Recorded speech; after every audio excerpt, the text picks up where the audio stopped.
ಧರ್ಮಸ್ಥಳ ವ್ಯಾಪ್ತಿಯಲ್ಲಿ ಶವ ಹೂತಿಟ್ಟ ಪ್ರಕರಣಕ್ಕೆ ಸಂಬಂಧಿಸಿದಂತೆ ಇದೀಗ 3ನೇ ದಿನ ಮಹತ್ವದ ಬೆಳವಣಿಗೆ ನಡೆದಿದೆ. ಇಂದು ಶೋಧ ಕಾರ್ಯ ವೇಳೆ 6ನೇ ಪಾಯಿಂಟ್ನಲ್ಲಿ ಅವಶೇಷ ಪತ್ತೆಯಾಗಿದೆ ಎಂದು ಎಸ್ಐಟಿ ಮೂಲಗಳು ಮಾಹಿತಿ ನೀಡಿದೆ. ಶೋಧದ ವೇಳೆ ಪತ್ತೆಯಾದ ಮೂಳೆಗಳನ್ನು ಎಸ್ಐಟಿ ಸಂಗ್ರಹ ಮಾಡಿದೆ.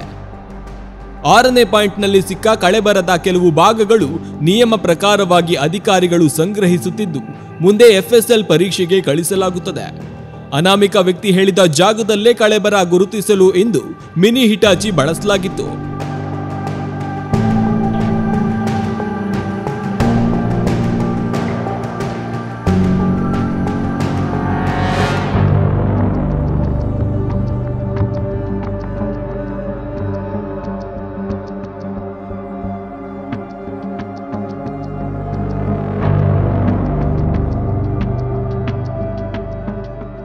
ಈ ವೇಳೆ ಮೂಳೆಯ ಕೆಲ ಭಾಗಗಳು ಪತ್ತೆಯಾಗಿದೆ ಎನ್ನಲಾಗಿದೆ.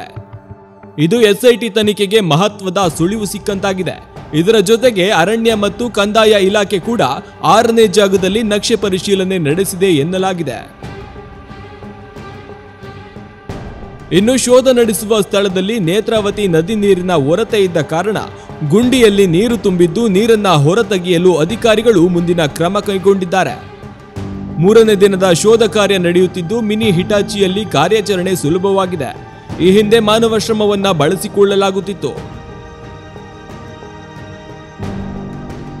ಇನ್ನು ಅನಾಮಿಕ ಗುರುತಿಸಿರುವ 7 ಪಾಯಿಂಟ್ಗಳನ್ನ ಅಗೆಯಲು ಬಾಕಿ ಇದೆ. 9ನೇ ಪಾಯಿಂಟ್ ನಂತರ ಖಂಡಿತ ಮೂಳೆಗಳು ಸಿಗಲಿದೆ ಎಂದು ಅನಾಮಿಕ ಹೇಳಿರುವುದು ವರದಿಯಾಗಿತ್ತು.